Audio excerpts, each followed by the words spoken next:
ਬਹੁ ਭਲਵਾਨ ਕੀ ਫਾਇਦਾ ਤੇਰੀਆਂ ਬਦਮਾਸ਼ੀਆਂ ਦਾ, ਇਸ ਸ਼ਹਿਰ 'ਚ ਸਾਡੇ ਵੀ ਪੈਸੇ ਮਰ ਜਾਣੇ। ਓਏ ਕਿਹੜਾ ਮਾਂ ਨੇ ਐਸਾ ਸੂਰਮਾ ਜੰਮ ਲਿਆ ਏ ਜਿਹਨੇ ਸਾਡੇ ਯਾਰ ਦੇ ਪੈਸੇ ਮਾਰ ਲਏ ਨੇ? ਉਸ ਬੰਦੇ ਦਾ ਨਾਂ ਦੱਸ ਓਏ। ਬਲਾਲ ਜੱਟ, ਉਹ ਕਿਹੜਾ ਏ? ਉਹ ਜਿਹੜਾ ਟਿਕਟੋਕ ਬਣਾਉਂਦਾ ਹੈ। ਔਰ ਇਹ ਘਰ ਦਾ ਪਤਾ ਹੀ ਨਹੀਂ ਪਹਿਲਵਾਨ ਮੈਂ ਜਾਣਨਾ ਤੇ ਪੂਰੇ ਖਾਨਦਾਨ ਨੂੰ, ਮੈਨੂੰ ਪਤਾ ਕਿੱਥੇ ਰਹਿੰਦਾ ਹੈ। ਚੱਲ ਲੈ ਕੇ ਚੱਲ ਸਾਨੂੰ ਉਹਦੇ ਘਰ।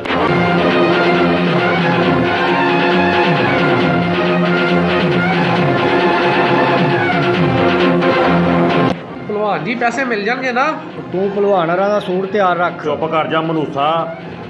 ਉਹ ਭਲਵਾਨ ਵੇਖ ਕੇ ਸੜਕ ਕ੍ਰਾਸ ਕਰੀ, ਕਿਲੇ ਸਾਈਕਲ ਥੱਲੇ ਹੋਣਾ। ਉਹ ਤੂੰ ਚੁੱਪ ਕਰ। ਉਹ ਇਸ ਗਲੀ 'ਚ ਨਾ ਜਾਓ। ਉਹ ਕਿਉਂ? ਭਲਵਾਨ ਨੂੰ ਪਹਿਲੇ ਵੀ ਇਸ ਗਲੀ 'ਚੋਂ ਕੁੱਤੇ ਨੇ ਦੰਦੀ ਵੱਢੀ ਸੀ। ਤੇਰੀ ਬੱਕ-ਬੱਕ ਨਹੀਂ ਮੁੱਕਦੀ। ਭਲਵਾਨ ਜੀ ਕਿੰਨੀ ਕੁ ਦੂਰ ਰਹਿ ਗਿਆ? ਉਹ ਜਿੱਥੇ ਭਲਵਾਨ ਕਿਰਾਏ ਤੇ ਨਹੀਂ ਰਹਿੰਦਾ, ਨਾਲ ਦੀ ਗਲੀ 'ਚ ਘਰ ਏ। ਭਲਵਾਨ ਜੀ ਇਹ ਘਰ ਜੀ ਉਹਦਾ। ਬੂਆ ਖੜਕਾ ਏ। ਉਹ ਮੈਂ ਨਹੀਂ ਖੜਕਾਣਾ, ਪਹਿਲੇ ਵੀ 3 ਵਾਰੀ ਉਹਦੀ ਬੁੱਢੀ ਨੇ ਮੈਨੂੰ ਚਪੇੜਾਂ ਮਾਰੀਆਂ ਨੇ। ਭਲਵਾਨ ਜੀ ਮੇਰੇ ਪੈਸੇ ਮਿਲ ਜਾਣਗੇ ਨਾ? ਉਹ ਟੈਨਸ਼ਨ ਨਾ ਲੈ, ਨਾ ਮਿਲੇ ਭਲਵਾਨ ਤੈਨੂੰ ਪੱਲਿਓਂ ਦੇਗਾ।